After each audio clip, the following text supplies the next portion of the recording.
এক রাতে হুট করে রাত তখন সম্ভবত ৩:২৮-২৯ বাজে, ঠিক সময়টাও বলে দিলাম।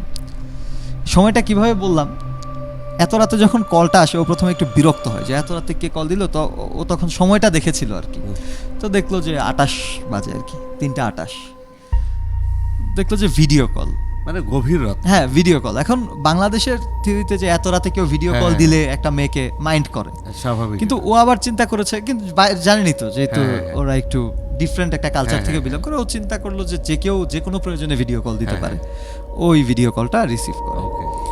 করার পর মানে ও ভাবে হয়তো কারো দরকার আছে বা ইম্পর্টেন্ট কল বলেই তো এত রাতে কল দিয়েছে, নাম্বারটা সেভ করা ছিল না। কিন্তু কলটা ধরার পর ও প্রথমে দেখে যে যেহেতু ভিডিও কল, ও তো আছে স্ক্রিনে, কিন্তু যেই পাশ থেকে কলটা রিসিভ, মানে ও যে রিসিভ করলো, যে পাশ থেকে কলটা এসেছে পুরো অন্ধকার, কেউ নেই।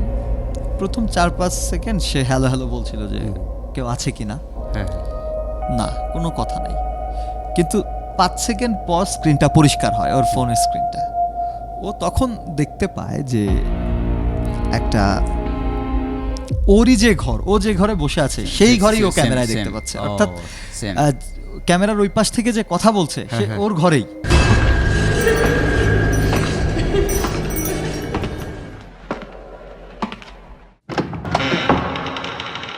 কে? অমানিশা।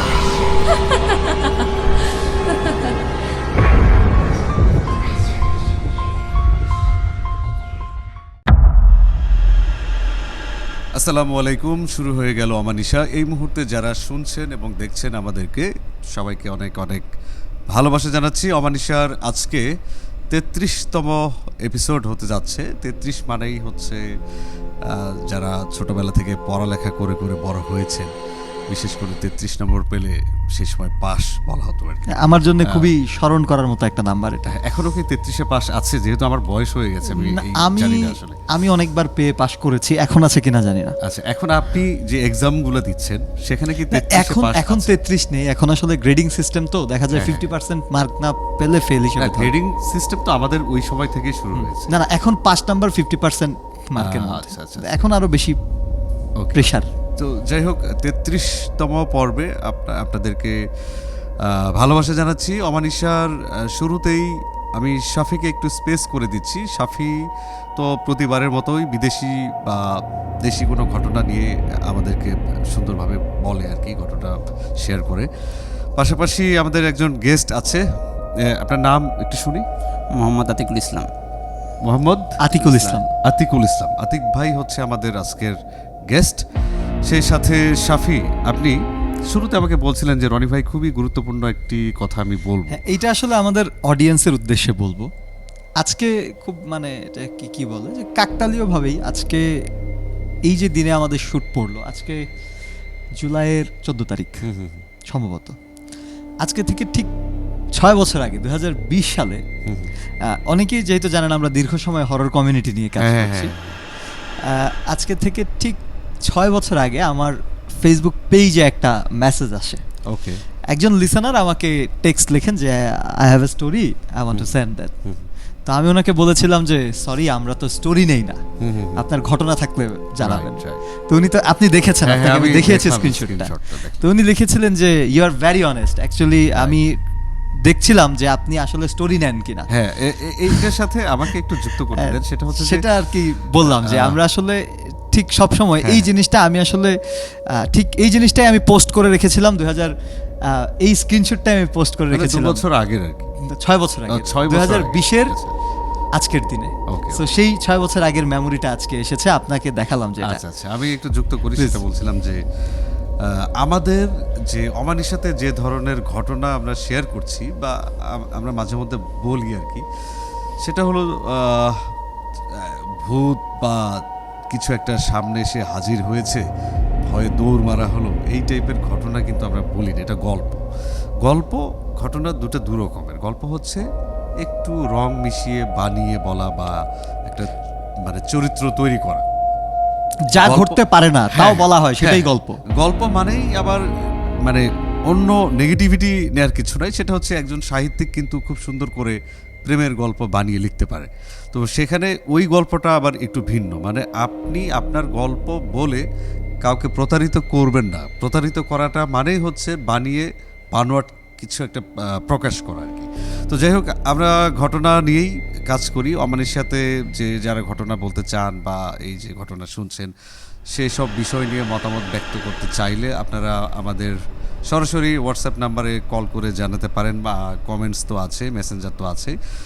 অমানিশের শুরুতেই স্ক্রিনে একটা নাম্বার দেখতে পাচ্ছেন, সেই নাম্বারে ফোন করে আপনি আপনাদের ঘটনা বা কিছু শেয়ার করতে পারবেন। যেরকম আতিক ভাই আমাদের কাছে এসছেন। আতিক ভাই গত 2 সপ্তাহ ধরে আমাদেরকে বলছিলেন যে তার লাইফের একটা বা দুটো ঘটনা তিনি শেয়ার করতে চান। তো সেই সুবাদে আজকে আতিক ভাইকে আজকে এখানে আমন্ত্রণ জানানো হয়েছে। আতিক ভাই, আপনি কি করেন? বয়স কিরকম আপনার? আমার বয়স 23 বছর। 23 বছর। পড়াশোনা করি, অনার্স ফার্স্ট ইয়ার। আচ্ছা আচ্ছা। তো গত আগের সপ্তাহে আপনি আমাকে দেখা হয়েছিল আপনার সাথে। আপনি বলেছিলেন যে রনি ভাই, আমি একটা ঘটনা বলতে চাই। হ্যাঁ। তো কোন একটা গ্রামের ঘটনা, যে আপনার ফ্যামিলি সে গ্রামে থাকে। কোথায় এটা, গ্রামের নামটা? বরিশাল জালকাঠি কৃষ্ণকাঠি। আচ্ছা আচ্ছা। কি ধরনের ঘটনা একটু শুনি আমরা।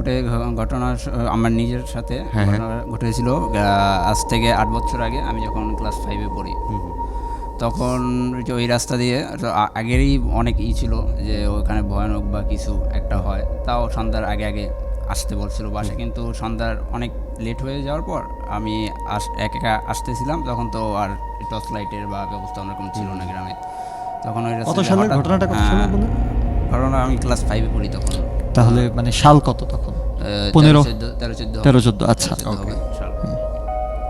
তখন যাওয়ার সময় তখন দেখি কি আস্তে আস্তে এই গায়ের যে লোম সেটা আমার দাঁড়িয়ে যাচ্ছে। তখন আমি ভাবলাম যে কিছু মনে হয় একটু শীতের কারণে বা একটু ঠান্ডার কারণে মনে হয় হালকা একটু। তখন আস্তে করে হালকা যখন আমি এই আটটু সামনে যাই, তখন দেখলাম ইট করে হুস করে বাতাস আসছিল, আর ওই পাশ দিয়ে তখন দেখি ওই আলোর মতন কিছু, যে হেরিকেনের যে আলো আছে না, ওরকম আলো উড়ে উড়ে ওখানে যাচ্ছে। আলোটা কি মানে জোনাকির আলোর মতো নাকি? জোনাকির আলোর মতন, ওই যে আগুন যেভাবে আগুনের পিণ্ড, দলা বা পিণ্ড পিণ্ড তখন যাচ্ছিল। তখন আমি ভাবলাম যে মনে হয় কিছু মনে হয় গেছে। তখন ওটা নিজে করে পরে ঘরে এসে আমার দাদি যে ছিল, দাদির কাছে তখন থেকে পড়াশোনা করতাম, তখন দাদিকে আমি জিজ্ঞেস করলাম, দাদি এরকম আসার সময় দেখি আমার গা গাতুরি বা এরকম। তখন দাদি আমাকে ওজার কাছে নিয়ে গেছিলো। ওজার কাছে নিয়ে সেখানে ওজাকে বললো যে তুমি যে ওই রাস্তা দিয়ে যাও, ওখান থেকে যদি তোমাকে কোনোভাবে বা কেউ কোনো কিছুভাবে ডাক দেয়, তখন তুমি সাড়া দিবা না। তখন আমি ভাবলাম যে কিছু মনে হয় ছিল, মনে হয় সাড়া দিতে না বললো। তখন আমি গিয়েছি কিছু দূর, ওই যাওয়ার পর তখন আবার ওই রাস্তা দিয়ে সন্ধ্যা হয়ে যায় আস্তে আস্তে। তখন আবারও সেই একই রকম কাণ্ড আমার সাথে ঘটে গেছিলো। তখন ওজা আবার আমাকে বলল যে তুমি ওখান থেকে যাওয়ার সময় যে তোমাকে যদি ডাকে, এই ইতে যে কেউ যে নাম ধরে ডাকে বা তোমার চেনা পরিচিত কোনো গলা বা তোমার দাদি বা তোমার আব্বু আম্মু, যে এই নামে এই তোমার নাম ধরে যদি এভাবে কণ্ঠ করে ডাকে, তখন তুমি সাড়া দিবে না, কারণ সাড়া দিলে তুমি হয়তো আর ফিরতে পারবে না বা কোনো একটা সমস্যা হতে পারে। এখনো আছে কিছুটা, কিন্তু সন্ধ্যার পর মানুষ এখন আর বেশিরভাগ বাইরে হয় না। আচ্ছা আচ্ছা, বের হয় না ঘর থেকে। তখন টাইমটা কিরকম ছিল? রাত মাগরিবের পর 6টা-7টা হবে মনে হয়। আচ্ছা, এখানে আমি আপনার কাছে যদি জানতে চাই যে এই যে পরিচিত মানুষের নাম ধরে ডাকার যে ব্যাপারটা, এটা ওখানে মানুষ এতভাবে জানলো কিভাবে? তার মানে এখানে অনেকেই এই ব্যাপারটা সাফারার জানে। আপনার পরিচিত কারো এরকম হয়েছে যে সে হয়তো এই ধরনের শুনেছে, তার কোনো বড় বিপদ হয়েছে? অনেকেই হয়েছিল। শুনি একটু যদি পরিচিত কারো থেকে। পরিচিত একজন ছিল, সেটা ছিল আমার এই গ্রামের সম্পর্কের একজন ভাই। আচ্ছা আচ্ছা। সে যখন ওই রাস্তা দিয়ে যাচ্ছিল, তখন সেও ওরকমের দেখেছিল বা নাম ধরে তারা ডাকেছিল, কিন্তু তারও ওই সাড়া দেওয়ার পর তার আর কোনো খোঁজ মিলে নেই, এখনো না খোঁজ মিলে নেয়। পরবর্তীতে তখন তাকে পাওয়া গেছিল গুরুতর অবস্থায়। আচ্ছা আচ্ছা আচ্ছা। গুরুতর অবস্থায় পাওয়া গেছিল 3-4 দিন পর, গুরুতর অবস্থায় এক পাশের ক্ষেতের। তারপর সে তো সুস্থ হয়েছে নাকি? সুস্থ হওয়ার পর সেই ব্যাপারগুলো বলেনি যে কিভাবে অবস্থা হলো? সে ব্যাপারগুলো বলছে যে আমাকে আমার মা ডাক দিচ্ছিল। তখন সে বলল যে যখন যে ডাক দিল, তখন দেখে পিছে ফিরে কেউ নাই। তখন আস্তে আস্তে যেখান থেকে আওয়াজটা ছিল সেদিকে চলে গেছিলো। সেদিকে চলে যাওয়ার পর সে দেখে তার ওই পিছে মুখ করে দাঁড়ানো সাদা শাড়ি পরা। তখন সে ডাক দিল মা মা করে, কিন্তু এই সাড়া দিচ্ছে না। তখন আবার লাস্টের কাছে যে একটু কাছে যে ডাক দিল, তখন তার পায়ের নিচের দিক খেয়াল করছে যে পাওটা হালকা একটু আচ্ছা, উল্টো। তখন সে যখন এই ভালো করে যখন তাকালো, তখন আটটু কাছে যেয়ে তখন তো শরীরের দাঁড়িয়ে গেছিলো পশম, সে কাঁপা উপর বললো। তখন সে কি করবে সে পাচ্ছে না। তখন সে আবার তাকালো, তখন ওই ইটা ঘুরে গিয়েছিল, তার যে ইটা সেটা হালকা একটু ঘুরে দিয়েছিল। তখন সে এই জিনিসটা দেখে সে আর ওই তারপর সে আর কিছু জানে না। তারপরে তার সাথে এখানে দুইটা বিষয় খুব গুরুত্বপূর্ণ আমার কাছে মনে হয়। ঘটনা শোনার পর রনি ভাই রিলেট করতে পারবেন। আমরা বিগত সময় আপনার এই সিটে যিনি গেস্ট ছিলেন তার থেকেও আমরা যে ঘটনা শুনেছিলাম, এখানে মায়ের চরিত্রটা একটা ব্যাপার। আপনি কি এই জিনিসটা লক্ষ্য করেছেন যে এরকম খারাপ জায়গাগুলো বা যে জায়গাগুলোতে বদনাম আছে, যে জায়গাগুলো নিরাপদ না, মানে ভাই এইটা কিন্তু অনেকের ক্ষেত্রেই হয়েছে। মানে তারা অনেকেই দেখেন যে তাদের মা ডাকছেন, এবং মায়ের ডাকটা কিন্তু একটা ব্যাপার, এটা মানুষের ইমোশনের সাথেও কানেক্টেড।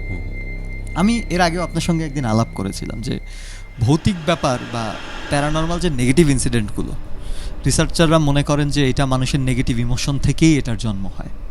সো এইখানে এই ব্যাপারটা কিন্তু কানেক্টেড। এবং দেখেন মা ডাকছে, স্বাভাবিকভাবে এখন মা যদি ডাকে কাউকে, খুব বেশি সিরিয়াস অবস্থা না হলে কিন্তু সে এটা ডিনাই করতে পারে না। আপনার মা পেছনে ডাকছে, আপনি কি চলে যেতে পারবেন না? এই যে সিচুয়েশনটা, তবে আমার মনে হয় যে সেফ থাকা উচিত সবার। মানে একটু চিন্তা করা উচিত সব অবস্থায়, যে রাত 4টা বা রাত 3টা বা রাত 2টা, সেই সময়টা কি আমার মায়ের বাইরে থাকার কথা? ভাবতে হবে। যদি কথা না হয় তাহলে আমাকে এটা স্কিপ করে এগিয়ে যেতে হবে। এই আপনি তো আসলে যেহেতু মার একটা বিষয় উঠে আসছে, সেটা হচ্ছে যে আপনার মা আপনাকে খুব ভালোভাবে জানেন, আপনি আপনার মাকে ভালোভাবে জানেন। আপনার মা আসলে দেখা যায় যে গ্রামের বিশেষ করে যারা থাকে আর কি, কখনো কোনো মা কিন্তু সন্ধ্যার পরে বাইরে বের হয়, বাড়ির বাইরে যায় না, বরং হচ্ছে মাগরিবের আজান যখন দেয় তখন তারা মাথায় কাপড় দিয়ে বাড়িতে ভিতরে ঢুকে নামাজ কালাম করে এবং ঘর থেকে আর বের হওয়ার কথা না। মানে সেটাই খুব রেয়ার এটা। ও যে ঘটনাটা বলছিল সেটা আমি একটু রিলেট করার চেষ্টা করছিলাম যে আসলে আচ্ছা, আরেকটা বিষয় আমার জানতে ইচ্ছে করছে যে এখন আপনি যে প্রথম ঘটনা যেটা বললেন, সেই জায়গাটা কি এখনো এরকমই আছে কিনা? সে এখনো স্তব্ধ, সন্ধ্যার পর এখনো মানুষ যাওয়া আসা কম করে খুবই। আচ্ছা, আমরা খুব ভালো হতো ওই জায়গাটার একটা ছবি যদি নেক্সট আমাদেরকে দেখাতে পারেন, যদি কখনো আপনি সেই গ্রামে আবার বেড়াতে যান, বা ওখান থেকে যারা শুনছেন, যারা ওখান থেকেও যদি শুনে থাকেন, আমাদের শ্রোতাদের মধ্যে যারা আছেন তারাও জানাবেন কমেন্টে যে আপনারা কি রিসেন্টলি ওই জায়গাটায় গিয়েছিলেন কিনা। হ্যাঁ, মানে অনেকে সেই গ্রামের থাকতে পারেন বা সেই জেলা শহরে থাকতে পারেন, বা আপনাদের মধ্যে এরকম কোনো ঘটনা থাকতে পারে। তো শফি, শুরুতেই অফের আপনি একটা কথা বলছিলেন। হ্যাঁ, আমি আলোচনা করব, তবে তার আগে এই ঘটনার সাথে আমার আরেকটা রিলেশনের বিষয় আছে। এই ব্যাপারটা নিয়ে আমি আলোচনা করব অন্য একটা এপিসোডে। বিষয়টা নিয়ে আমি কিছু রিসার্চ করেছি। আপনি একটা ব্যাপার বললেন যে পা উল্টো হয়ে যায়। হ্যাঁ, এই ব্যাপারটা কিন্তু আমরা অনেকেই জানি, আমরা অনেক শুনেছি যে এটা উল্টো কেন থাকে। এটার কিন্তু কিছু কারণ আছে এবং এটার কিছু ব্যাখ্যাও আছে। সেটা যারা তন্ত্র সাধনা করেন তাদের তরফ থেকে কিছু কারণ মেনশন করা আছে, যারা রিসার্চ করেন তাদের তরফ থেকে কিছু কারণ মেনশন করা আছে, আবার যারা এগুলো সাফার করেছেন তাদের তরফ থেকেও কিছু ব্যাপার মেনশন করা আছে। এখন বলতে পারেন যে মায়ের রূপ নিয়ে ডাকতে পারছে, সে তার পা সোজা করে নিতে পারছে না, বা সোজা করা তো খুব কঠিন কিছু না, কিন্তু এটা কেন করতে পারছে না বা কেন করছে না, এটার কিছু ব্যাখ্যা আছে। এই নিয়ে আমরা অন্য কোনো এপিসোডে বিস্তর আলোচনা করব। কিন্তু আজকে আমি কথা বলতে চাই, বা আজকে আমি আমাদের শ্রোতাদের যেটা শোনাতে চাই, সেটা একটা অদ্ভুত ঘটনার মধ্যেই পড়ে রনি ভাই। এই অমানিসার এই সিটে বসে একদম শুরুর দিকের একটা এপিসোডে আপনি আমাকে বলেছিলেন, একটা ক্যামেরার স্টোরি আপনি আমাকে বলেছিলেন যে আপনারা কিছু ছবি তুলেছিলেন, তারপর দেখলেন যে পুরো জিমেইল থেকে সব কিছু গায়েব হয়ে গেছে। আচ্ছা, তাহলে এটা শোনার আগে আমি খুবই শর্টলি সিনপসিসটা বলে নিচ্ছি, কারণ অডিয়েন্স কিন্তু এটা রিলেট করতে পারবে না। হ্যাঁ, বুঝতে পারবে না। সেটা হচ্ছে যে 2017 সালের কথা বলছিলাম। তখন আমি একটা বেসরকারি এফএম রেডিওতে কাজ করছি। এই আমাদের পথ চলাই শুরু হয়েছে এই ভৌতিক বিষয়গুলো নিয়ে, যেটা শফিও ছোটবেলা থেকে এই ধরনের কাজের সাথেই জড়িত এবং এখন পর্যন্ত আমরা এই গবেষণাগুলোই করে যাচ্ছি। সেটা হচ্ছে বাংলাদেশে যারা বিশেষ করে ঢাকায় থাকেন বা ঢাকায় বেড়াতে আসেন, এসে তো নিশ্চয়ই ঢাকা শহরে বিভিন্ন স্থাপনা ঘুরে বেড়াতে পছন্দ করেন। তার মধ্যে অন্যতম হচ্ছে সংসদ ভবন। তো আমার রুমমেট, আমরা দুজন মিলে একটা রুমে থাকতাম। আমি তখন সম্ভবত আমি রেডিও 71 বা কোনো একটা রেডিওতে কাজ করতাম। আর আমার সাথে সোহান নামে একজন ফ্রেন্ড ছিল আমার, শফি হয়তো অনেক, হ্যাঁ আমি চিনি, উনিও একজন রেডিও জকি। সোহান এখন কানাডায় থাকে। সোহান রেডিও ভূমিতে ছিল, চ্যানেল আই রেডিও ভূমিতে ছিল। ও স্পোর্টস রিলেটেড কাজগুলো ভয়েস ওভার করতো আর কি। তো একদিন রাতে ঝিরঝিরি বৃষ্টি হচ্ছে, মানে সন্ধ্যা থেকে বৃষ্টি হচ্ছে ননস্টপ, একটু পর থামছে আবার হচ্ছে এরকম। তো ওই সময়টা একটু মানে ওই 2017 সালের কথা যেহেতু বলছি, 17তে কিন্তু উবার বা পাঠাও রাইডটা খুবই রেয়ার। পাঠাও রাইডটা একটু নতুন তখন, মানে মানুষ আসলে এত কিছু জানে না যে পাঠাও রাইডার দিয়ে কিভাবে আমি জার্নি করব, বাইক বা প্রাইভেট কার বা কিছু একটা, রেয়ার আর কি, এক কথায় রেয়ার ব্যাপার আর কি। তো এই কারণে সেই সময়টা খুব অফার দিত, যে ধরেন এখন কথার কথা, আমি যদি গুলশান, আমার অফিস গুলশান, এখানে গুলশান থেকে আমি যদি মোহাম্মদপুরে যাই বা ধানমন্ডিতে যাই, তাহলে আমাকে মিনিমাম 200 টাকা পে করতে হবে, এরকমই হবে, হয় 200 টাকা অথবা 180 টাকা বা 210 টাকা এরকম পে করতে হবে। বাট ওই 2017তে এত অফার দিত যে 200 টাকার ভাড়া 100 টাকা লেস করে দিত বা 150 টাকা লেস করে দিত, 80%ও ডিসকাউন্ট এসছে, এরকম হয়েছে। কোনো সময় অফার দিয়েছে যে 10% পেমেন্ট মাত্র নিবে আর কি। তো সোহান অফিস থেকে রাত 11টায় ফিরেছে, ফেরার পরে রাত 10টার কিছু পরে ফিরেছে। ফেরার পরে বলছিল, এই আমার তো সোহান আবার নতুন ফোন কিনেছে, স্যামসাংয়ের নতুন একটা ফোন কিনেছে। ফোন কিনে সোহান বলছে যে, এই আমার ফোনে তো ছবি তুলতে ভালো হয়, এই যে আমি তো আসছিলাম রাস্তায়, আমি নিচে বৃষ্টিতে দাঁড়িয়ে দাঁড়িয়ে ছবি তুলেছি, আমার এখানে নাইট মুডটা খুব ভালো কাজ করে। আজকে আবার হচ্ছে পাঠাওয়ে অফার আছে, পাঠাও রাইড আর কি, অফার আছে, রনি তুই চল আমরা যাই ঘুরে আসি। না বৃষ্টির মধ্যে কোথায় যাওয়া যায়? তখন সোহান বললো, গেলে আমি ট্রিট দেবো, খাওয়াবো রাতে। তো ওই সময়টা যেটা হয় যে, ও যে জব করে খুব বেশি স্যালারি পায় না, আমিও খুব বেশি স্যালারি পাই না, বাট খাওয়া দাওয়ার কথা শুনলে এটা মিস করার কথাও না। তো আমাদের সাথে আলামিন নামে ছোট ভাই ছিল, আলামিন ছিল। তো আলামিন একজন ফটোগ্রাফার, হ্যাঁ পাশের রুমে থাকতো, ফটোগ্রাফি করে। তো আলামিন আবার বললো, ভাই আমারেও নেন, আমি তো একা বসে কি করবো, এইভাবে মজা করে বলতেছিল আর কি। তো ঠিক আছে চল। সোহান পাঠাও একটা কার, প্রাইভেট গাড়িতে, একটা প্রাইভেট কারে, একটা কার গাড়িতে একটা করলো, কল করলো। তো আমরা পেয়েছিলাম প্রায় 83% ডিসকাউন্ট পেয়েছিলাম, অনেক প্রায় শূন্য মানে রিকশার সমান ভাড়া পড়তেছে। হ্যাঁ, কোথায় যাওয়া যেতে পারে? আমরা সংসদ ভবন যাব, সংসদ ভবন হয়ে গাড়িকে বলবো যে 2 মিনিট দাঁড়ান, আমরা ছবি তুলবো, ছবি তুলে আমরা হচ্ছে হাতির ঝিল গিয়ে পুলিশ প্লাজা দিয়ে, গুলশান দিয়ে, এই দিক দিয়ে মহাখালী দিয়ে আবার মোহাম্মদপুরে চলে যাবো। মানে আমাদের লম্বা প্ল্যান আর কি, যে যেহেতু অফার আছে, আরও টাকা লাগলে আরও ওই কিছু হোক, বাট আমরা ঘুরি আর কি। তো সংসদ ভবনের সামনে গিয়ে আমরা রিকোয়েস্ট করলাম যে, ভাই একটু দাঁড়ান, আমরা 2-3টা ছবি তুলি। তো সোহানের নতুন ফোন কিনলে যা হয়, ওই সময় কিন্তু দামি একটা স্মার্টফোন কেনা মানে আসলে মনে হয় অনেক বড় হিরোইজম, মানে আমি হিরো হয়ে গেছি এরকম। তো আমরা মজা করে অনেক ছবি তুলছিলাম। ছবি তুলে আমরা আবার গাড়িতে একটু ভিজে যাচ্ছিলাম, ছিপছিপ বৃষ্টি পড়ছে, গাড়িতে উঠে আবার টিস্যু দিয়ে চুল বা মাথা চোখ মুছে নিলাম। আমরা আবার হচ্ছে হাতির ঝিলে, আমরা হচ্ছে সেই সময় পুলিশ প্লাজাতে আসলাম। পুলিশ প্লাজাতে এসে ওই সময় রাতে দেখি যে ভেতরে একটা রেস্টুরেন্ট খোলা আছে, খাবার দাবারের ব্যবস্থা আছে। তো আমরা কি যেন খেলাম, ভুলে গেছি, অনেক আগের কথা, যাই হোক। তো যাক, খাবার টাবার খেয়ে আমরা ঘুরে টুরে এই দিক দিয়ে ঘুরে মহাখালী দিয়ে আবার মোহাম্মদপুরে গেলাম। গিয়ে বাসায় গিয়েই সোহান বলল যে, তখন বাজে রাত 1টা প্রায় বেজে গেছে। তো সোহান বলছিল যে, এই আলামিন তুই আমার ফোনের কেবলটা লাগিয়ে ল্যাপটপের ছবিগুলো ট্রান্সফার করতে থাক, আমরা ফেসবুকে শেয়ার করব, আমি একটু ফ্রেশ হয়ে আসি।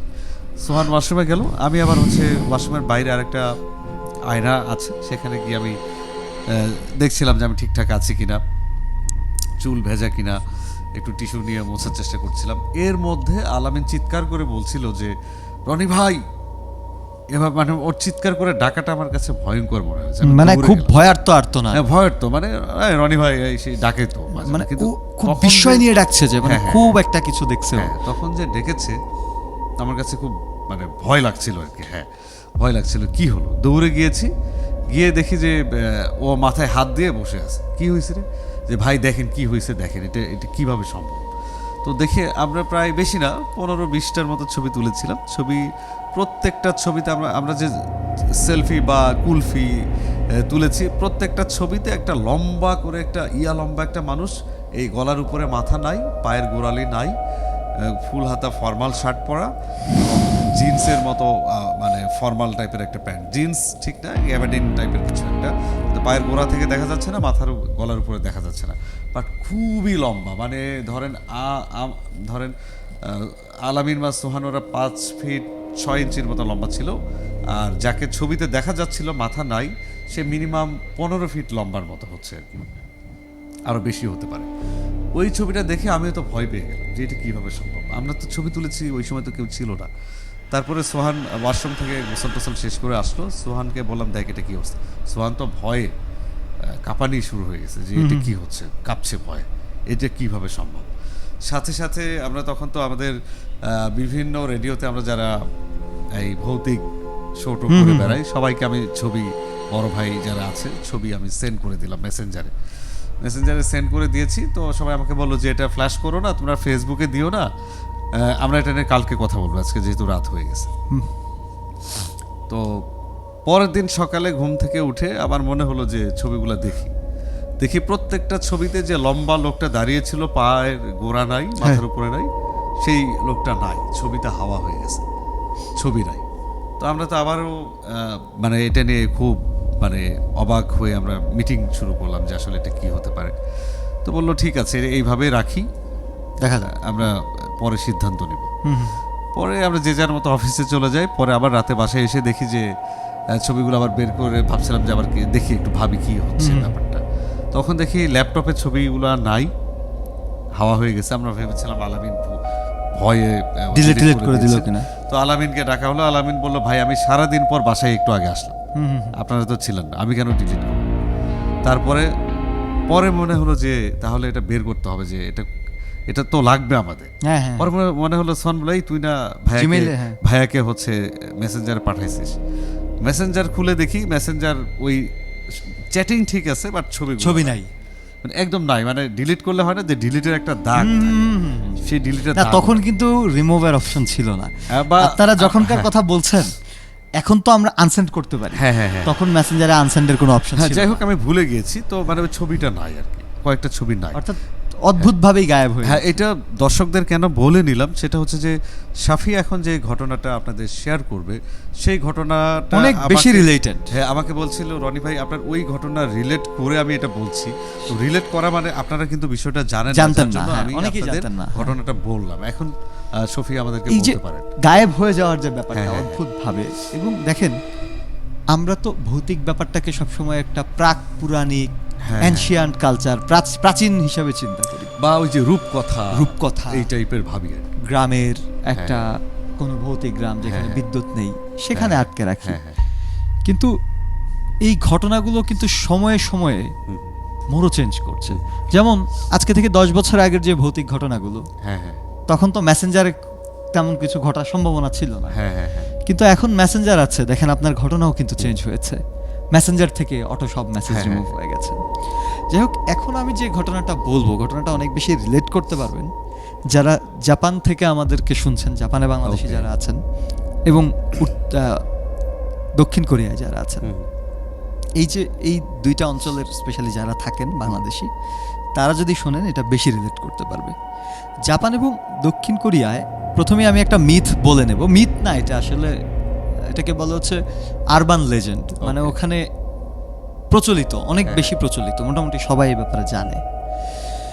এইখানে যেটা হয়েছে, জাপান এবং দক্ষিণ কোরিয়ার শহরগুলোতে একটা কথা প্রচলিত আছে, সেটা হচ্ছে মাঝরাতে ওদের নাম্বারে মাঝরাতে ঠিক রাত 3:25 থেকে 3:33 মধ্যে একটা অজ্ঞাত নাম্বার থেকে ফোন আসে।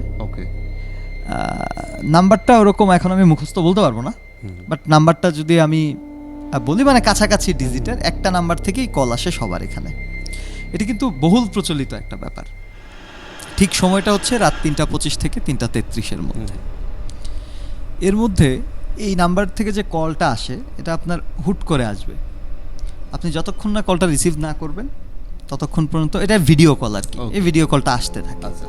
এটা 2010 সাল থেকে বা তখন থেকেই আর কি এই ঘটনাটা স্প্রেড করে বেশি। তো ঠিক আছে, এটা মোটামুটি অনেকেই জানে। এবং সেই ফোনটা রিসিভ করলে যেটা হয়, তারা একটা অদ্ভুত প্রতিবিম্ব দেখতে পান এবং যারা এই কল রিসিভ করেন প্রত্যেকে ভয় পান। এবং পরবর্তীতে তারা যখন আবার পরদিন, আপনি যেটা বলছিলেন, পরদিন যখন তারা এই কলটা নিয়ে স্টাডি করবে বা এই কলটার নাম্বারটা কারটা খুঁজে বের করবে এরকম চিন্তা করে, তারা কল লগ চেক করে দেখে যে নো কল লগস, রাতে কোনো কলই আসেনি।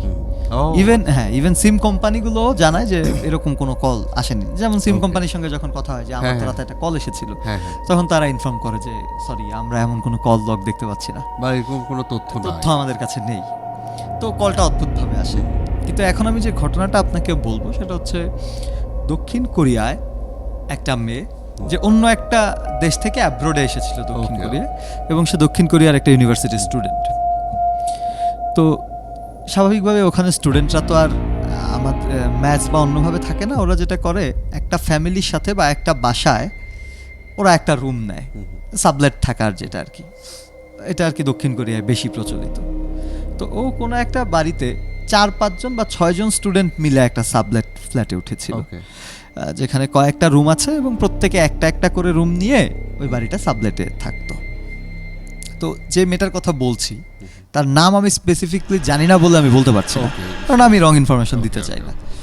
তো তার রুমটা ছিল একদম দক্ষিণ দিকে আর কি, ওই জায়গাটা একটু খালি, ওই ঘরের পেছনেই ঝোপঝাড়, একটা গাছ আছে বড় ওর ঘরের উপরেই।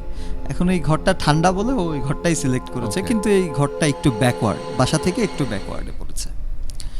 তো ইটস ওকে, ও সব কিছু মিলিয়ে ভালোই ছিল। এক রাতে হুট করে রাত তখন সম্ভবত 3:28-29 বাজে, ঠিক সময়টাও বলে দিলাম। সময়টা কিভাবে বললাম, এত রাতে যখন কলটা আসে ও প্রথমে একটু বিরক্ত হয় যে এত রাতে কে কল দিল, তো ও তখন সময়টা দেখেছিল আর কি।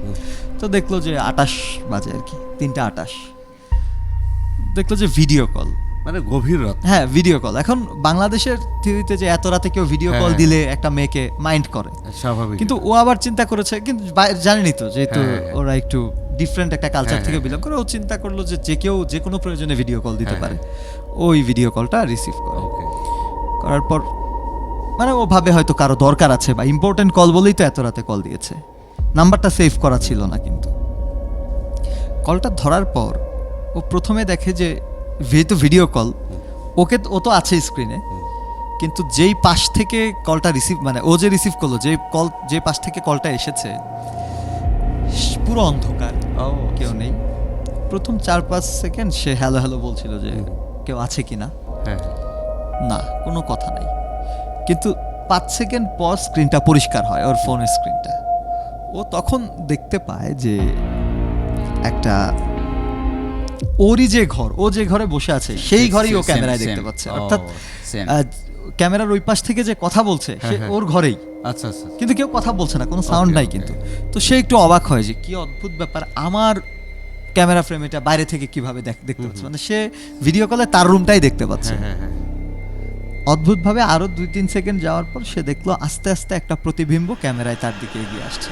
খুব অদ্ভুত, চেহারাটা একদম ফ্যাকাশে, চোখ দুটো বেশ কালো, মানে একদম বলা চলে যে চেহারা ফ্যাকাশে এবং চোখ কালো, মানে যেটা আসছে হ্যাঁ খুব বিমর্ষ দেখতে, একটু একটু করে এগিয়ে আসছে। তো তার কাছে অদ্ভুত ব্যাপারটা হলো, সে যে ভিডিওতে সে রুমের যে অ্যাঙ্গেলটা দেখতে পাচ্ছে, যে কোণাটা দেখতে পাচ্ছে, সেই কোণায় আসলে কেউ ছিল না। এখন সেই কোণায় কেউ নাই, সে তো এটা চোখে দেখতে পাচ্ছে, কিন্তু ক্যামেরায় দেখতে পাচ্ছে ওই কোণা থেকে একজন আসছে। আমি একটু দর্শকদের সাথে রিলেট করি, আপনি নিজেই চিন্তা করেন যে মাঝরাতে একটা হুট করে একটা অজ্ঞাত ভিডিও কল আপনি রিসিভ করার পর দেখলেন যে কলটা করেছে সে আপনার ঘরেই আছে, কিন্তু আপনি আপনার ঘরে কাউকে দেখতে পাচ্ছেন না, কিন্তু ক্যামেরায় দেখতে পাচ্ছেন একজন আপনার দিকে এগিয়ে আসছে। মানে যখন ক্যামেরাটা করে দেখা হচ্ছে, তখন বোঝা যাচ্ছে যে কেউ একজন তার দিকে এগিয়ে আসছে, তার দিকে তাকিয়ে, এবং তার চেহারা খুব ফ্যাকাশে সাদা সাদা হয়ে আছে, চোখ দুটো বেশ কালো। এটা দেখার সাথে সাথে ও প্রচণ্ড ভয় পেয়ে কলটা কেটে দেয়, কেটে দিয়ে ও চারপাশে তাকিয়ে আগে রুমটা ভালো করে দেখে। তো মানে ভাবে চিৎকার করবে কিনা, ও চিৎকার না করে ওর পাশের যে রুমমেটরা আছে তাদের কাছে যায় আর কি, তাদের কাছে দু একজনকে নক করে বলে। তো ওরাও তো অনেক রাত, তো ওরাও ঘুমিয়ে গিয়েছিল, তো ওরা ব্যাপারটা অত একটা সিরিয়াসলি দেয় না, বলে তুমি হয়তো ভুল দেখেছো বা কিছু একটা, আচ্ছা যেহেতু কোনো কিছু হয় নাই বা এখন সব ঠিক আছে, তো তাহলে আমরা সকালে না হয় বিষয়টা নিয়ে কথা বলবো, দেখবো, তুমি এখন ঘুমাও। সো ওর রুমে ফিরে আসে, কিন্তু ওই দিন রাতে আর ওর ঘুম হয় নাই, পরের দিন ও ইউনিভার্সিটির ক্লাসেও যায়নি। ও সকালে যখন কল লকটা চেক করে তখন ও দেখতে পায় যে no call log, no dial, কোনো কল নাই, ইয়ে নেই। তো ও তখন যেটা করে, তখন ওর বন্ধু বান্ধব সহ ওর ইউনিভার্সিটিতে আরও স্থানীয় কিছু লোকজন ছিল, তাদের সাথে ব্যাপারটা নিয়ে আলাপ করে। সো তারা দু একজন এই ঘটনাটা শুনে বেশ ভয় পায়, বাট বাকিরা বলে যে তুমি তো আসলে অ্যাব্রোডে আছো, মানে দক্ষিণ কোরিয়া তো তোমার দেশ না, তাই এই ব্যাপারটার সাথে তুমি পরিচিত না।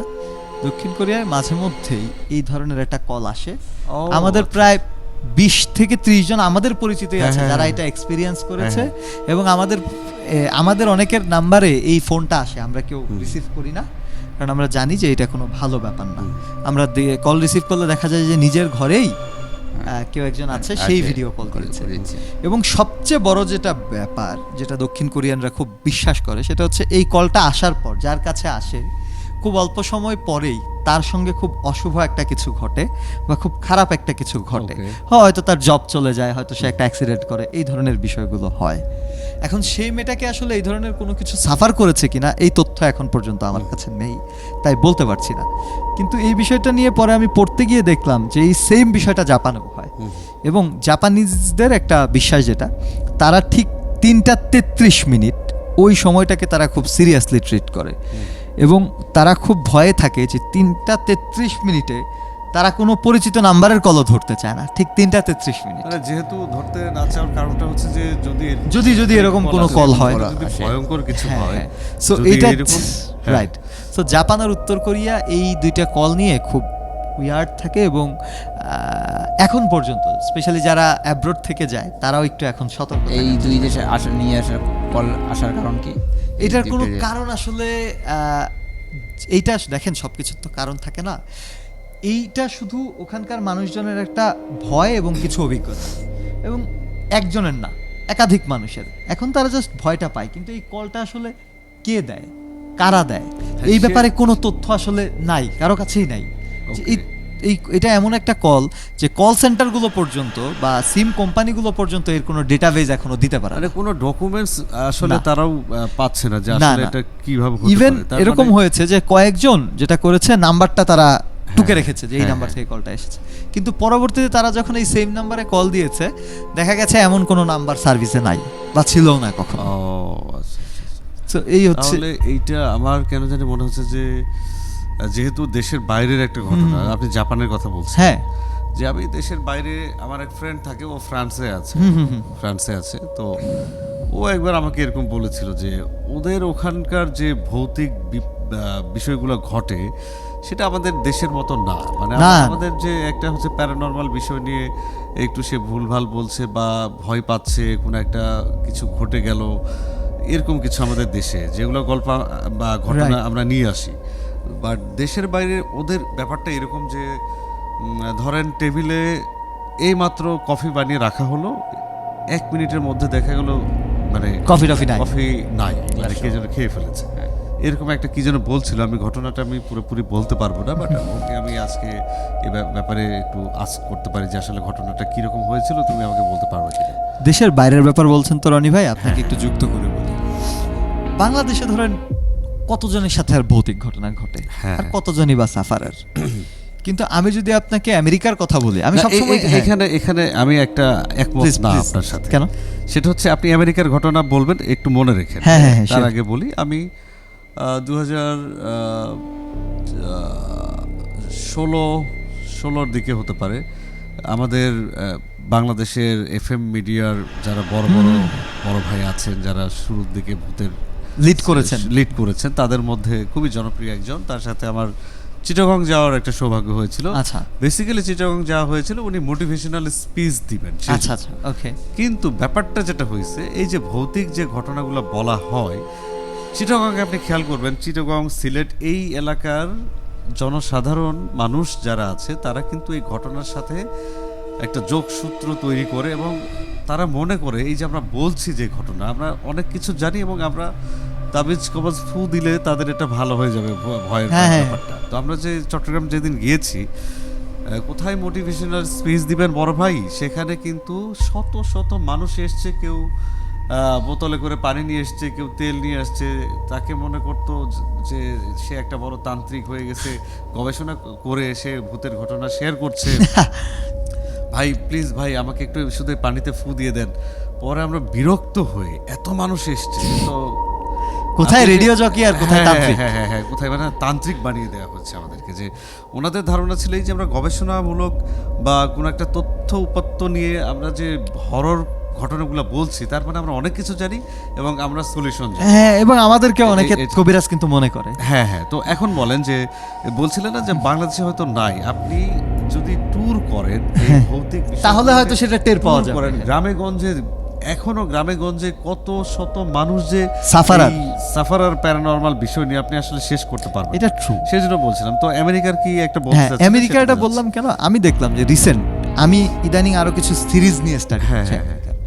এটা করতে গিয়ে দেখলাম যে ওদের সার্কেল গুলো কেমন জানেন যেমন আমাদের তো একটা সোশ্যাল সার্কেল থাকে বন্ধু বান্ধব হ্যাঁ, হ্যাঁ, হ্যাঁ। ধরেন ওরা আবার একটু না কেমন যেন ছাড়া ছাড়া আমাদের কিন্তু আমরা কিন্তু মাল্টি সার্ক বাংলাদেশি বা এশিয়ান লোকজন কিন্তু মাল্টি সার্কেল হ্যাঁ, হ্যাঁ। যেমন ফ্যামিলিগত আত্মীয় স্বজন আছে কিছু তাদের সাথে একটা সার্কেল নিজের আবার 4-5টা বন্ধু বান্ধবের সার্কেল আছে একটা পার্সোনাল একটা ইউনিভার্সিটি কেন্দ্রিক কিন্তু ওদের জীবনটা একটু ডিফারেন্ট কেমন কিরকম? ওরা সবকিছু মিলিয়ে হয়তো 6 জনের সাথে মেশে ও। সর্বোচ্চ দেখা গেছে আমি দেখেছি এমন অনেক আমেরিকান আছে বয়স 20 বা 22 হয়ে গেছে এখন আর বাবা মায়ের সাথেও তার তেমন একটা যোগাযোগ নেই সে আলাদা ফ্ল্যাটে থাকে সর্বসাকুল্যে তার হয়তো 3 জন 4 জন 5 জন বন্ধু আছে ওকে মানে ওদের জীবনটাই এরকম মানে ওদের সোশ্যালিজমটাই এরকম আর আমাদের ব্যাপারটা হচ্ছে যে এই যে ইউনিভার্সিটিতে যাচ্ছেন সেখানে সেখানে 10 জন 50 জন বা Right. আরো বেশি একটা বড় সার্কেল হয়ে যায় Right. এই যে রেডিওতে এসছেন হ্যাঁ। সেখানে এই যে আমাদের সুশান্ত দা পিঙ্কি আপু তানহা রিদম তারপরে সিফাত ভাই হ্যাঁ মানে এখানে আমাদের একটা circle। রাইট আমাদের এশিয়ান সার্কেলে যেটা হয় কোনো একাকিত্ব থাকেই না হ্যাঁ, হ্যাঁ। কিন্তু আমরা যেটা জানি যদি যে কেউ আমেরিকান- ইচ্ছে করে একাকিত্বতা না ফিল করে সেটাই সেক্ষেত্রে।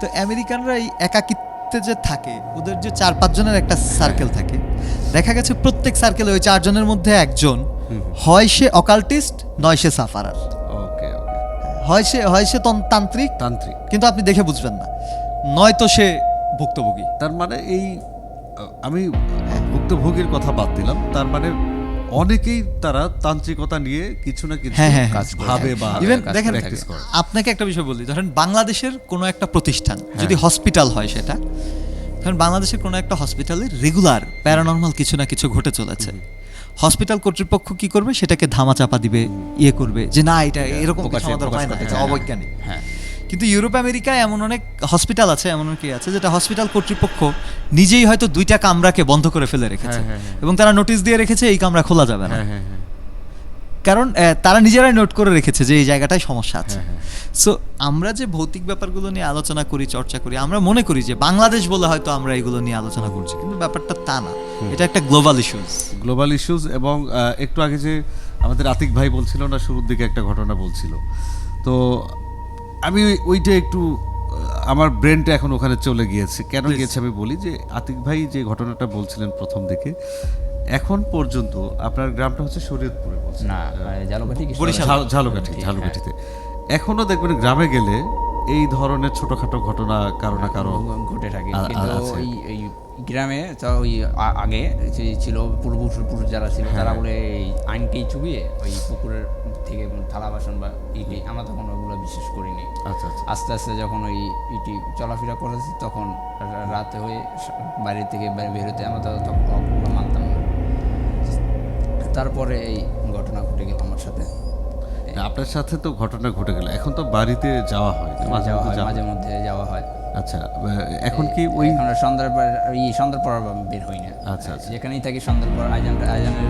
ভিত্তি মানে মাগরিবের আজান দেওয়া মাত্র আপনি হ্যাঁ, আর গ্রামে সবাই আগে আজানের পরই সবার দরজা থাকে বন্ধ, কেউ বের হয় না। ও আচ্ছা, টুকটাক যে কাজ থাকে, কাজ থাকলে তাড়াতাড়ি করে এসে থাকে, এই আর কেউ বের হয় না রাত্রে। হ্যাঁ, সেটা বলছিলাম যে শাফি কিছু ব্যাপার আছে যে ধরেন আমাদের বগুড়ায় আমার বাড়ি যেখানে শাহজাহানপুর উপজেলা বলা হয় আর কি। তো শাহজাহানপুরে কথিত আছে বা ইতিহাস থেকে ডিরেক্ট ভাবে মানে ছেকে বের করা হয়েছে যে সম্রাট শাহজাহানের নাম তো শুনেছেন।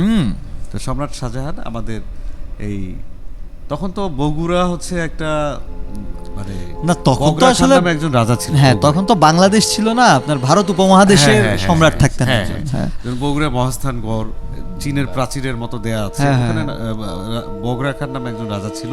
তো ওই সময়টা রাজা বাদশাহ বা ওই সম্রাট শাহজাহান এই ওনারা নাকি যাওয়া আসা করতে একবার এসেছিলেন। তো আমাদের এই জায়গার নামটা হচ্ছে শাহজাহানপুর। শাহজাহানপুরে একটা উঁচু টিলার মতো আছে, টিলা যেটা খুঁড়লে মানে পাহাড়ের মতো অনেক খোঁড়া যায় না, মানে শক্ত মাটি। যদিও চেষ্টা করা হয়েছে যে কথিত আছে যে সরকার যখন রোডটাকে বড় করবে মানে বিশ্ব রোডের মানে মেইন রোডের ধারেই সেই টিলাটা উঁচু হয়ে আছে এখনো। এরপরে গেলে আমি ছবি তুলে নিয়ে আসবো। Sure sure. তো সেখানে মানে আমরা ছোটবেলা থেকে শুনে এসেছি যে ওই টিলাটা যখনই সরকারি ব্লেড বা ওই যে কাটবে, গাড়ি দিয়ে কাটা হয়, কাটতে গেলে সেখানে গল গল করে রক্ত বের হয় বা কিছু একটা আগ্নেয়গিরির মতো কিছু একটা বের হয়, তখন ভয়ে আসলে আর কাটাটা হয় না। এইটা একটা অদ্ভুত ব্যাপার ভাই, আপনি যেটা বলছিলেন আমি একটু যুক্ত করবো কিনা এখানে। Sure sure. বাংলাদেশে একটা জেলা শহর, খুবই পরিচিত জেলা, জেলার নাম আবার বলে দিলে মানুষ জায়গাটা চিনে ফেলবে, জেলার নামটা তাই আমি বলতে যাচ্ছি না, মানে ভীতি সৃষ্টি করার প্রয়োজন নেই। সেখানে একটা খুবই পরিচিত ইনস্টিটিউট আছে, স্কুল না ঠিক ইনস্টিটিউট, কিন্তু যেখানে ইংলিশ মিডিয়ামও আছে, বাংলা মিডিয়ামও আছে এবং কয়েকটা ফরম্যাট আছে জেলা শহর। ওটা যখন করবে, ওটা যখন বানাবে, ওটা একটা বদ্ধভূমির উপরে আর কি প্রথম প্ল্যান হয়েছিল। এই কাহিনী আমি কার মাধ্যমে জেনেছি সেটা বলছি। তিনি একজন বাংলাদেশের জনপ্রিয় চলচ্চিত্র পরিচালক, যার বাবা ছিলেন একজন মুক্তিযোদ্ধা। ও আচ্ছা আচ্ছা। হ্যাঁ, তো যখন ওখানে মেবি বুঝতে পেরেছি, হ্যাঁ, ওখানে যখন ইনস্টিটিউটটা করার সিদ্ধান্ত নেওয়া হয়, তো মাটি চেক করতে হয়, তো ওখানে কিছু মাটি টাটি খোঁড়ার শুরু হয়, সয়েল টেস্ট করতে হয়। সয়েল টেস্টের পরের সময় সয়েল টেস্টে দেখা গেছে মাটি ভালো, এখানে করা যাবে।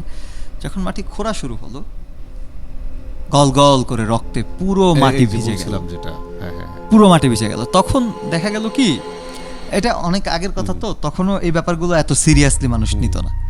তখন এক স্টাডিতে দেখা গেল যে ৭১-এ এটা ছিল বদ্ধভূমি, এই জায়গাটাই। এবং যে চলচ্চিত্র পরিচালকের কথা বললাম, ওনার বাবা মুক্তিযোদ্ধা ছিল এবং মুক্তিযোদ্ধা ছিল এবং ওই সেক্টরে উনি যুদ্ধ করেছিলেন। ৭১-এ উনি শহীদ হওয়ার পর ধারণা করা হয় যে ওনার লাশটাও এখানে ফেলা হয়েছিল। সো এরপর উনি সহ সেই স্থানীয় মুক্তিযোদ্ধা বা শহীদ পরিবারের যারা ছিলেন, তারা একটা গভর্নমেন্টকে একটা অ্যাকুজিশন দেয় যে আমরা চাই এইখানে এই স্কুলটা না হয়ে পাশের যে জায়গাটা আছে ওখানে হোক এবং এইটাকে বদ্ধভূমি হিসেবে ট্রিট করা হোক। তখন গভর্নমেন্ট এটা অ্যাকসেপ্ট করে এবং ওখানে কিন্তু হয় নাই। এবং এর পরেও দেখা গেছে ওখানে যদি কোনো কারণে মাটি খোঁড়া হতো তাহলে রক্ত বের হতো। ঠিক আমার এই ঘটনাটা কেন বলছিলাম যে সম্রাট শাহজাহান সেই শাহজাহানপুরের টিলাতে এসে বাইনুকুলার বা এরকম কিছু একটা দিয়ে দেখতো। আমাদের আসলে শাহজাহানপুরে আমাদের যেহেতু বাবা আর্মিতে ছিল, তো ক্যান্টনমেন্টে আমরা ছিলাম। সেই ক্যান্টনমেন্টের নাম হচ্ছে মাঝিরা ক্যান্টনমেন্ট। মাঝিরা নামটা আবার এসছে, অনেক মাঝি মাল্লা ওখানে ছিল, যে মাঝিরা হচ্ছে মাছ শিকার করতো, কিন্তু জলদস্যু নদী দিয়ে আসতো। সেই জলদস্যুকে দেখার জন্য সম্রাট শাহজাহান এসে একবার ওই টিলাতে অবস্থান করেছিল তার সৈন্যবাহিনী নিয়ে। আচ্ছা আচ্ছা। সেই জায়গা নাম এত কিছুর জন্য সেই জায়গাটার নাম হয়েছে শাহজাহান, আর এইদিকে মাঝিরা, মাঝি মাল্লা মাঝিরা নামটা ছিল। তো সেখানে এখন পর্যন্ত রোড অনেক বড় করা হয়েছে, সবই অনেক কিছু কাটা হয়েছে বা সংস্কার করা হয়েছে, কিন্তু সেই টিলাটা কিন্তু এখনো আছে। আমি জানি না এই ঘটনাটার রহস্যটা কি। ওই মাটি থেকে রক্ত আসে না? কোনো একটা আলাপে এই বিষয়টা উঠে আসছিল যে কিছু ব্যাপার আছে যেগুলো আসলে আপনি চাইলেও আপনি বিশ্বাস করতে হবে, চাইলেও বিশ্বাস করতে হবে যে যদি আপনি এইরকম সাহসী কেউ হন, আপনি চাইলে একবার সেখানে প্রুফ করতে পারেন। মানে আপনি চাইলে সেটাকে বিশ্বাস নাও করতে পারেন, কিন্তু ইগনোর করতে পারবেন। যেহেতু আপনি বলছিলেন যে বাংলাদেশের চেয়ে দেশের বাইরে এই তান্ত্রিকতা বা ভৌতিকতা নিয়ে অনেক স্টাডি হচ্ছে, হ্যাঁ। অনেক কিছু ওখানে পড়াশোনা বা যেটাই হোক না কেন মানুষ খুঁজে বের করার চেষ্টা করছে, তান্ত্রিকতা পেশা হিসেবে নিচ্ছে, যেটা বাংলাদেশে নাই। হয়তো একটা সময় বাংলাদেশে ধীরে ধীরে দেখেন- এই যে একটা সময় হয়তো কেউ না কেউ এটা নিয়ে কাজ শুরু করবে, এরকম একটা হয়ে যেতে পারে। এইটার আবার একটা ব্যাখ্যাও আছে, ব্যাখ্যাটা একটু ডিফারেন্ট। আপনি যে ধর্মেরই অনুসারী হন, এটা তো আপনি মানবেন যে ওয়েস্টার্ন কান্ট্রিগুলো রিলিজিয়াস হ্যাঁ, ব্যাপারে খুব উদাসীন। হ্যাঁ, এখন প্যারানর্মাল ইস্যুসগুলো তো একটু অদৃশ্য, যেমন তান্ত্রিক কি আসলে, হ্যাঁ, যে কিছু তান্ত্রিক কি? তন্ত্রের হ্যাঁ, সাধনা জানে, করে। হ্যাঁ। এখন ধর্ম আলটিমেটলি কি, প্রত্যেক ধর্মেই কিছু বিশেষ পবিত্র শ্লোক আছে, হ্যাঁ, কিছু ধর্মীয় কিছু বাণী আছে। বাণী আছে। এখন এইগুলোর আসলে কাজ কি? হ্যাঁ। পবিত্র কথা, যে আমি বললাম না যে কোনো জায়গায় ভালো কথা পজিটিভ ভাইব ছড়ায়। এখন ইউরোপ আমেরিকায় কিন্তু এই জিনিসগুলোর চর্চা আমরা দেখি না, কারণ সেখানে কেউ রিলিজিয়াস ইস্যুতে সিরিয়াস না। সো এটাও একটা কিন্তু But ব্যাপার। এখানে আরেকটা কথা আমার মনে পড়লো, সরি আপনাকে একটু Please, থামিয়ে please, দিলাম। please. সেটা হচ্ছে যে অডিয়েন্সরা আবার ভুল ব্যাখ্যা দিবেন না। আপনারা তো মাঝে মধ্যে কমেন্টসে অনেকে রাগ করে বলেন যে কেন গল্পের মধ্যে কথা দিচ্ছি, বা ও কেন কথা বলছে, আমি কেন কথা বলছি। আসলে হ্যাঁ, কথা আমাদের- বলতেই হবে। আমাদের আলোচনাটা এইরকম, এই যে আপনারা রাগ করছেন বা দেখছেন, সেটা আমাদের ভালো লাগার একটা ব্যাপার আছে। সেটা হচ্ছে যে ছোটবেলায় আমি নানুবাড়ি যখন যাই, আমরা তো সবাই গ্রাম থেকে উঠে এসেছি, হ্যাঁ, হ্যাঁ। শহরে বাসা করেছি। Even ঢাকাও একটা শহরে গ্রামই ছিল। ছিল। হ্যাঁ, ঢাকাও একসময় একটা গ্রাম ছিল। যে আপনি প্রাচীন যে ছবিগুলো, মিরপুরের ছবি দেখেন, হ্যাঁ, হ্যাঁ। গুলশানের ছবি দেখেন, দেখবেন যে একটা গ্রামের মতো মিরপুরের আমি একটা 80 রাস্তা বছর চলে গেছে। 80 বছর আগের একটা ছবি দেখেছিলাম, সাদা কালো, গুলশানের। হ্যাঁ, হ্যাঁ, হ্যাঁ। একটা লোক মাথায় লুঙ্গি পরে, ধানের হ্যাঁ, আটি হ্যাঁ, নিয়ে কিছু একটা মাথা নিয়ে করে যাচ্ছে। যাচ্ছে। So, যে- এটাই তো এখন ঢাকা। যে লিংক রোড বলি আমরা, বাড্ডা বলছি, সেটা একসময় নদী নালার মতো ছিল আর কি। আচ্ছা, এটা বলছিলাম, নানু বাড়ি গিয়ে দেখতাম যে নানা, আমার নানুকে নানা বলে ডাকতাম, নানা ভাই বলে ডাকতাম। নানা ভাই দেখতো যে পাঞ্জে গানা ওজুফা না কি একটা নামের হ্যাঁ। পঞ্জিকা বই ছিল পঞ্জিকা একটা, বই হ্যাঁ। ছিল, এত হ্যাঁ, হ্যাঁ। ট্যাবলেট টাইপের একটা বই। ওই বইয়ে না, এটা কিছুটা তান্ত্রিক টাইপের বই। আমি তো তখন বুঝতাম না, নানাও তো এত, ও তো ছোট তো, নানা হ্যাঁ, তো এই কিছু বিষয়ে দোয়া আমার- কালাম থাকতো, এই হ্যাঁ, পড়লে এই হ্যাঁ, হয়, হ্যাঁ। ওই হয়। যে রাত 9টার পরে অমাবস্যা রাতে যদি বের হও, এইটা হয়ে যাবে। হ্যাঁ, নানা আবার বলতেন যে, যেমন আমার বাবু মামার বিয়েটা যখন হয়, নানা হচ্ছে ওই পঞ্জিকা দেখে বলেছে যে না, এই ডেটে বিয়ে আমরা দিব না, আমরা আরো 7 দিন পরে বিয়ে দেব। হ্যাঁ, হ্যাঁ, ওই এই যে এক- কিছু একসময় রেওয়াজ পঞ্জিকা বা দেখেই দিন। তান্ত্রিকের যে হ্যাঁ। ফর্মুলা, এই টাইপের কিন্তু আগে থেকে বাংলাদেশেও স্টাডি হয়েছে। বাট এখন বিশ্বায়নের যুগে এসে বাংলাদেশের মানুষ মনে করছে আমরা তো অনেক স্মার্ট হয়ে গিয়েছি, সেক্ষেত্রে আমরা সেটাই। এইসব আসলে ভুয়া হিসেবে আমরা সরিয়ে রেখেছি। এবং এর জন্য সাফারও করতে হচ্ছে। সাফার না। করতে হচ্ছে। যে আসলে ওই যে বলে না, মা যখন বলতো যে আজান দিলে তোরা চলে আসবি, এর বাইরে আজানের পর সন্ধ্যার পরে বাইরে থাকবি না। যদি থাকছি, দেখবেন কোনো না কোনো একটা ঘটনা ঘটেছে, হ্যাঁ, হয়তো হোঁচট খেয়ে পরে রক্ত বের হয়েছে, পায়ের হাড় ফেটে গিয়েছে, এরকম হয়েছে, কিন্তু হয়। তো যাক, এইরকম আসলে ছিন্ন ভিন্ন অনেক ঘটনা নিয়ে আজকের আমাদের এপিসোড ছিল। সেই সাথে আমাদের ছোট্ট একজন অতিথি আতিক ভাই আমাদের সাথে যুক্ত ছিল। আতিকের ঘটনাটাকে নিয়েই রিলেট করতে করতে আজকে আমরা এত দূর আসলাম। অনেক দূর এগিয়ে এসেছি। তো দর্শক, আজকে এখানে শেষ করছি। আশা করি ভালো থাকবেন, সুন্দর সুন্দর কমেন্টস করবেন এবং আমাদেরকে জানাবেন। কারো লাইফে কোনো ঘটনা থাকলে আমাদেরকে জানাবেন, এবং চাইলে হট সিটে এসে বসে আপনারা শেয়ার করতে পারেন। আজকে এখানেই রাখছি, তাহলে ভালো থাকবেন। খোদা হাফেজ।